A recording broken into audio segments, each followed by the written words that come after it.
Bonjour à tous, c'est Paul Dam. Donc aujourd'hui, encore une fois, vous l'avez compris, ça part en sucette qui va être fait.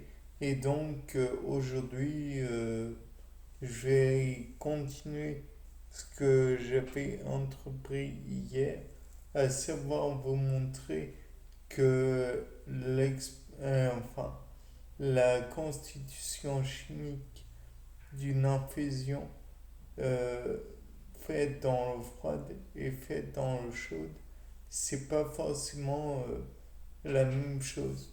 Donc, pour ce faire, je vais vous proposer tout d'abord de faire une infusion froide, la passer dans une colonne de chromatographie.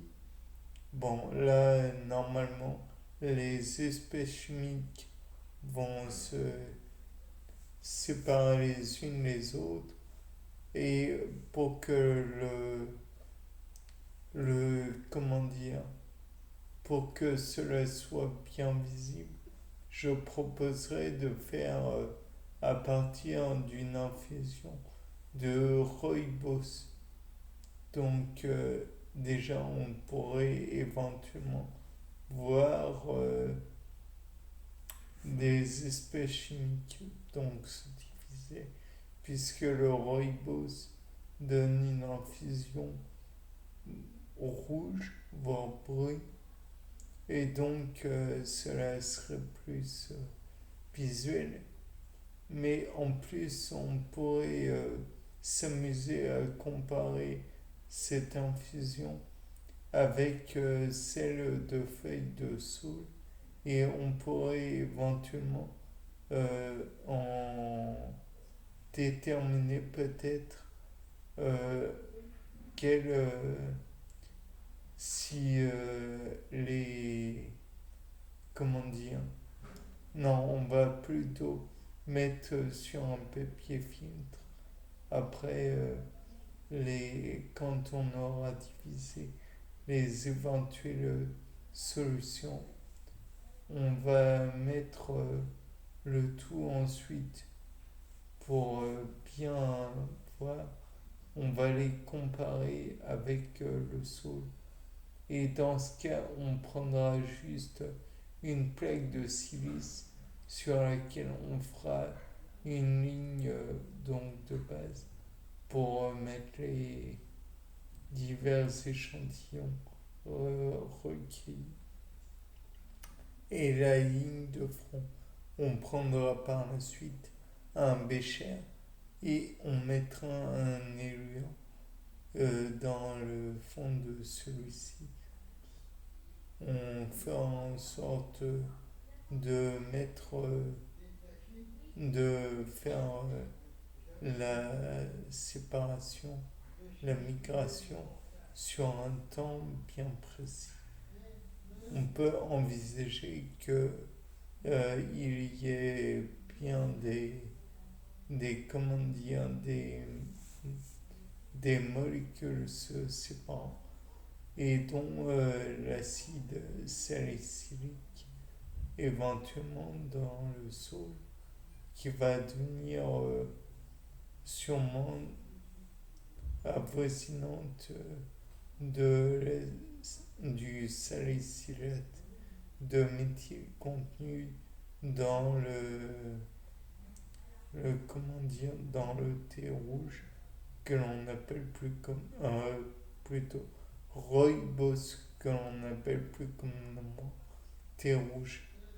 Bien sûr, on continuera éventuellement de dissocier les molécules qui sont présentes dans le thé rouge avec la fameuse colonne enfin la chromatographie sur colonne et éventuellement voir les, les éléments qui seraient différenciés peut-être dans différents béchers. De là, on pourrait envisager de prendre une boîte de pétri sur laquelle on a mis un milieu minimum et de la chose, bien sûr. Un milieu minimum, on aurait, comment dire, pris une petite quantité de chacun comment dire, des éléments constitutifs qu'on aurait précédemment obtenus et voir et mettre donc ces petites gouttelettes éventuellement sur la gélose. Puis on essaierait éventuellement aussi par la suite de, comment dire, de faire ensemencer le tout comme pour un antibiogramme en même temps. Sauf que là, je crois m'être trompé dans l'ordre en fait et mettre les molécules intéressantes par la suite sur la gélose. À mon avis, on pourrait éventuellement comparer les effets qu'il y aurait d'une infusion comment dire, de rooibos et une infusion que l'on aurait fait de feuilles de saule, Alba Salix. Et là, on verrait éventuellement que on pourrait obtenir euh, des,